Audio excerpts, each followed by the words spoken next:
Good day and welcome to this episode of Newsmakers, a program presented by the Rock County Civics Academy where we bring the people in the news in for conversation to get to know them a little bit better and sometimes get the scoop behind the story.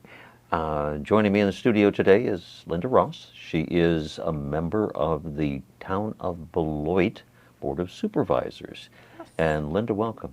Thank you. It's good to have you here. Good to see you, Rich. It's been a while. It has been a little while. You've been on the town board now for about 3 years, 3.5 years. 3.5 years, yeah. And you've got to make a decision here fairly soon because the term of office is 2 years. Correct. So I have to pull my papers by December if I want to do it and turn in my signatures. Okay. Yeah. Is that a complicated process? It doesn't have to be. We have a really good clerk down in the town of Beloit. Carrie's fantastic, and she just kind of walks you through everything and reminds you of what you have to do, and I think most of the clerks are that way. Probably the biggest challenge is deciding if you want to have a role as an elected official in town government, and then once you've decided that you do, it's figuring out what is that role and how does it play within the context of good government, right? That's very true. Yeah, when I was kind of feeling that nudging about running. I guess it was probably 4.5 years ago now, and talked to several different people, but you were one of them that I sat down and talked to, and I was kind of thinking Rock County Board of Supervisors or the town board. And after our conversation, you said attend some meetings and just see which one is a better fit. And I did that, and by far the town board is a better fit for me. Local government is fascinating because we have multiple levels of local government. Right. In the county-wide basis, you've got Rock County government, which is governed by another board of supervisors, and it has a whole set of responsibilities that are extremely broad and, frankly, very complex. Then you've got interspiced in there municipalities, villages, towns, and cities. But township government plays a very unique role in rural America. What is attractive to you about township government? Well, I think I really like to be involved wherever I am, and so for me, we moved into the town of Beloit in 2020, and April of 2020, right after everything hit the fan, I guess we'll say, and so it was pretty interesting for me to go in there, and I used to be the executive director for Leadership Development Academy, and several of the people, management from town of Beloit went through LDA, so I got to know them, and just the quality, great people, and so I thought, well, you know what, I think I'm going to check it out and just see what it's about. So being involved, knowing what's going on in your community is huge, and since we have our own public works, police, fire, all of that, it's a lot more than sitting on a real small town. I was going to say, in many small towns, it really boils down to maybe 2 areas of jurisdiction. You kind of are you solve fence line disputes and you oversee abandoned cemeteries. Correct. Which is pretty light duty. You're a town government operating in a very urban setting, which requires you to take on some additional roles, correct? Absolutely, absolutely. And it's kind of interesting. People don't know that the town of Beloit is the 3rd largest population entity in Rock County. So we work very, very closely with our neighbors, especially the city of Beloit. And if you go through what you think maybe is the city of Beloit, there might be 2 houses for the township on one side of the road and 1 house from the city and 2 more on the township. So it's kind of like a zipper put together. And if we didn't work very closely with them, we'd have a big struggle. One of the challenges, I suppose, is as you urbanize, the population density increases, and that puts a lot of pressure on people who want to preserve maybe the rural quality of living that exists within the town. And that brings you to one of your roles, and that's in the whole world of zoning and growth management and development. Right, right. Yes, so we're looking at that now, and we have a vision for the future for a downtown in the town of Beloit, and it's something that we've really started talking about and started reclaiming some land and building a lot more subdivisions, and so there's a lot happening there right now. There is going to come a point in time, I'm going to presume, that you'll have grown population-wise. You're the third largest municipality now, where you are going to want to consider incorporating as a city. You know, I don't know that. Or at some point in time, you may be looking at your neighbor to the south, the city of Beloit, who will be interested in annexing the town into its jurisdiction.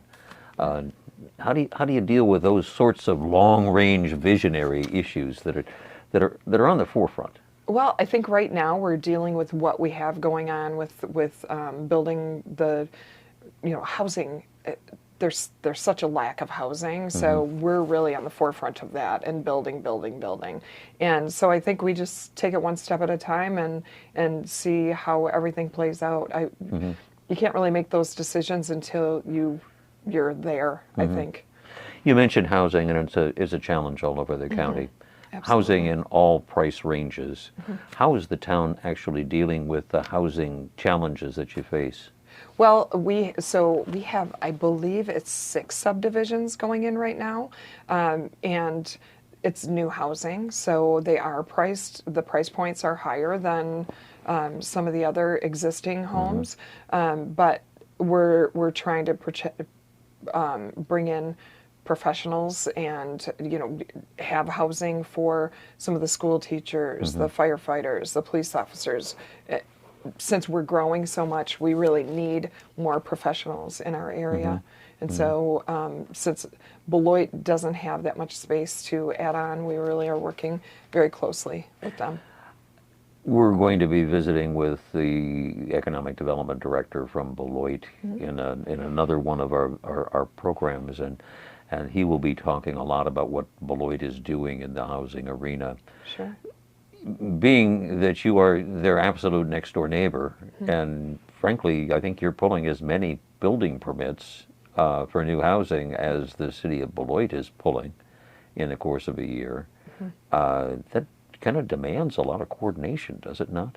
It does, and I think we actually have been pulling more, but it demands a lot, but we really have such a fantastic staff. Town of Beloit staff is really, really good, and they just keep pushing everything forward, and with being in our new town hall, it's fantastic, and it's I feel like it's more centrally located for what we need, and especially to work with our neighbors, so it's good. I'm intrigued with the idea of the growth has been substantial enough that you're now considering a downtown area for the town. Tell me more about that concept. That's an exciting concept. So I think it was the UW Milwaukee. I could be wrong about the college, but one of the colleges came to us as a project, and they said, hey, can we put something together for you for a concept for 30 years down the road, looking at a downtown with housing, much taller buildings than we have in the town of Beloit right now, and some shopping and restaurants and maybe venues where we can have live music and stuff. And so they put together this huge diorama for us, and this was just before I came on the town board, but I was attending every meeting so that I could find out what was going on, and so it was pretty exciting to me to see that there was a plan out there for the future. So stay tuned. There's a lot, yes. and the growth prospects do not seem to be diminishing. No, they don't. And it's amazing to be able to watch the level of economic development, residential in particular, that's occurring in the town. Absolutely. Is there something special or something different that the town is doing or pursuing to make you as attractive as you are? I think it's much less expensive than if you're in Madison or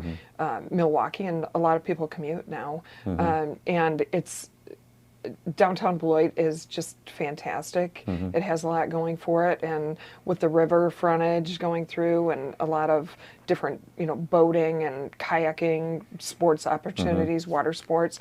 I think the whole feel is friendly and welcoming, and I think we're just moving forward and having conversations about what can we do to make it appealing to people to move in. One of the buzzwords these days is citizen participation. Efforts to get the community actually involved in the long-range planning for the community, and frankly into some of the more some of the larger choices that are being made on development here, development there, and some of the policy choices, annex this, don't annex. What is the town doing in the arena of citizen participation? Do you take advantage of volunteers? We do on our committees, and I believe they just filled all the spots on the committees. But it's a great way to get involved and see how what we're doing in the community. That's why I really appreciated your suggestion of attending some of the meetings, because I literally attended about 9 months worth of meetings before I decided to run, just so that I could have a good understanding. And when you attend the meetings, this opportunity is available, and it's so good to be involved in your community, because then you're meeting the people, you're meeting your neighbors, you're meeting the people who are in charge at the township, and that face-to-face interaction can be huge if you encounter some kind of an issue or a problem. What was the biggest surprise that you faced when you were elected to the town board? I think how few people are actually involved. There's so few citizens. The only time you see a citizen, I shouldn't say the only time, but almost all the time that you see a citizen is when they want to come and complain about something. And it was shocking to them when I got up one day, because I'd been very quiet at the meetings. They didn't know why I was there. But a few months in, I just got up at the meetings and at a meeting, and I told them how much I appreciated all they did. And they seem shocked by that. But it really is. It's good for the community to come, be involved, and really encourage your leaders, because it can be pretty discouraging sometimes when you're encountering issues, and you just hear, day after day, people that are, having a struggle with something. And so, I think citizens' participation is huge. How many hours a week do you dedicate to your role as a county or town board supervisor? We meet twice a month, and some of our meetings are 15 minutes, and some of them are an hour and a half. So it just kind of depends on the meeting. I feel very, very strongly that people need to be prepared when they come to these meetings, read all their documentation and stuff, because it doesn't do anyone any good to come up and no. Yeah, it goes back to that old adage that is all about the Rock County Civics Academy. Respect the office that you're going to assume. Understand the role that you're going to play, and most importantly, respect your peers. Absolutely. Absolutely. Linda Ross, it's always a pleasure. It's great to know that you are still excited about town government and still excited about the opportunity to serve. All the best going forward. Best of luck. Thank you very much. Linda Ross, she is a town board supervisor, town of Beloit, the third largest municipality within Rock County. She is a newsmaker. We'll be back with additional people in the news, hopefully with some insights into what's going on across our community from the people who make those decisions that truly affect your quality of life here in Rock County. Have a great day.